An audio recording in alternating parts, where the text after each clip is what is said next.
Hello and welcome to KaleidoCAST. When it comes to investing, there's one key principle that a lot of us chooses to follow. To not put all of our eggs in the same basket. To avoid them all breaking at once, we diversify the placements of the eggs. Maybe we leave some in the basket, some in the backpack, and some at home. But enough with the egg analogy. Today we will be discussing asset allocation, or more specifically, strategic asset allocation. And that's why I'm very happy to have with me here today our Chief Investment Officer here at Kaleido Private Bank, Patrick Fehr. Thank you so much for being here, Patrick. Hi, Ina. Thank you very much. And thanks for choosing a relevant and interesting topic. Yeah, I'm looking forward to it. And the word strategic asset allocation, it's interesting, but it's also a little bit heavy. Mm-hmm. And that's why I chose this rather simple analogy with the egg in the beginning. Yeah. But now we have you as an expert here. Could you take us through what is strategic asset allocation all about? Yeah, the concept refers to basically allocating a portfolio's assets and diversifying it across different asset classes based on a client's risk tolerance, financial goals, investment horizon, among many other things. And the goal is to have basically a concept that allows us to execute the discipline strategy within a given framework. Yeah, one hears a lot about diversification and having a strategic asset allocation, but why is it so important? Why not just focus on one asset class and then go really into that one? Yeah. Diversification is not necessarily for everyone. I mean, we have clients who have single asset portfolios, some only fixed income, some only equities, and it suits them very well. It depends really on your personal situation. For instance, if you were able to buy 100% equity in your pension fund, would be a perfect solution. Unfortunately, you're not allowed to do so, but theoretically, it would be a perfect asset allocation for you. Okay. Since you have a 40-year time horizon, when you invest in Swiss equities since 1950, you never had a 10-year period where you lost money. Wow. So this would be just a theoretical example, but I think it would make sense for you. On the other hand, if somebody just retired and he needs to produce income from his assets, then obviously an allocation to fixed income might make sense in order to generate interest income, but also in order to make the portfolio a little bit less volatile. So it really depends on your situation then, but it can be in some cases a way to reduce risk over time then. Absolutely, that's the goal and of the whole concept. Allocating to asset classes that don't have the same value drivers, that don't react in the same way to the economic cycle, to interest rates, to political events. And good examples are 2008 during the great financial crisis.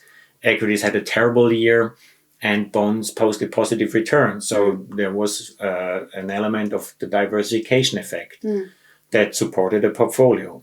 The same in 2021, just the other way around. Equities performed well and bonds performed negatively that year, but still, again, a positive diversification effect. And then we have some rare years like last year where basically just almost everything goes down.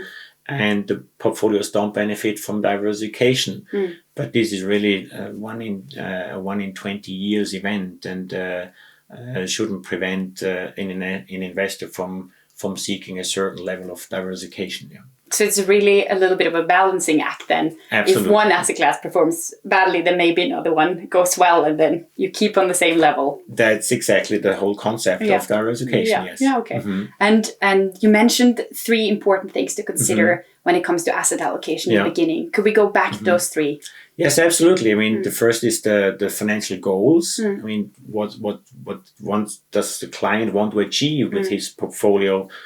Is it maximum growth, or is it income generation? So that's very client specific, obviously.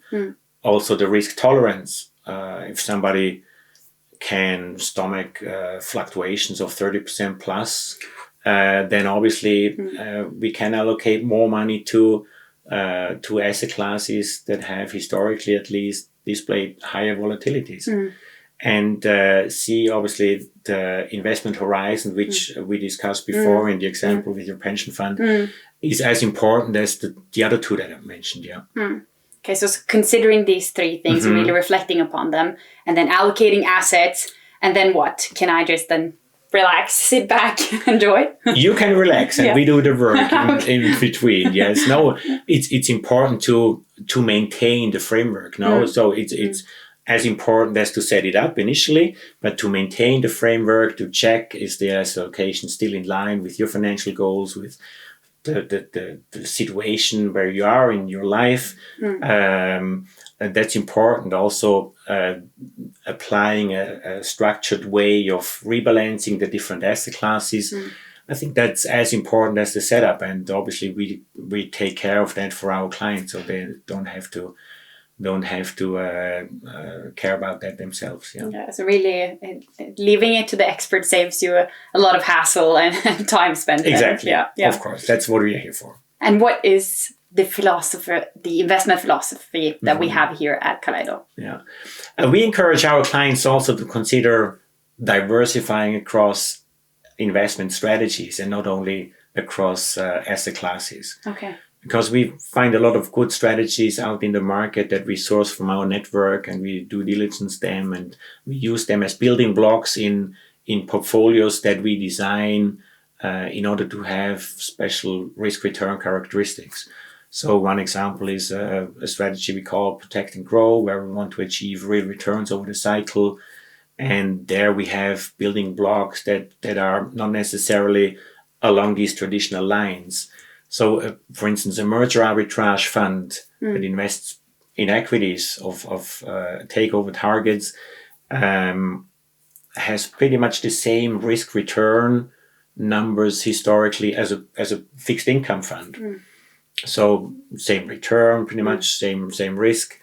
But what is materially different is the drawdowns that we have seen particularly last year. A merger arbitrage fund had a drawdown of 4%, while a bond fund, depending on the duration, had 10, 12, 15% drawdown. And this drawdown reduction is a very important element for us when it comes to the design of these portfolios. So diversification across asset categories, asset classes, and diversification across investment strategies has worked well for us then. Exactly, yeah.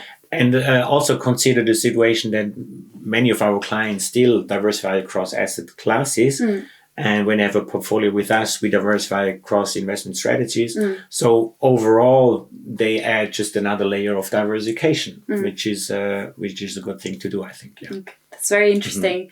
And if you also find that interesting and you would like to learn more about strategic asset allocation, then we have a blog post on this very topic, and it's linked in the description below this video.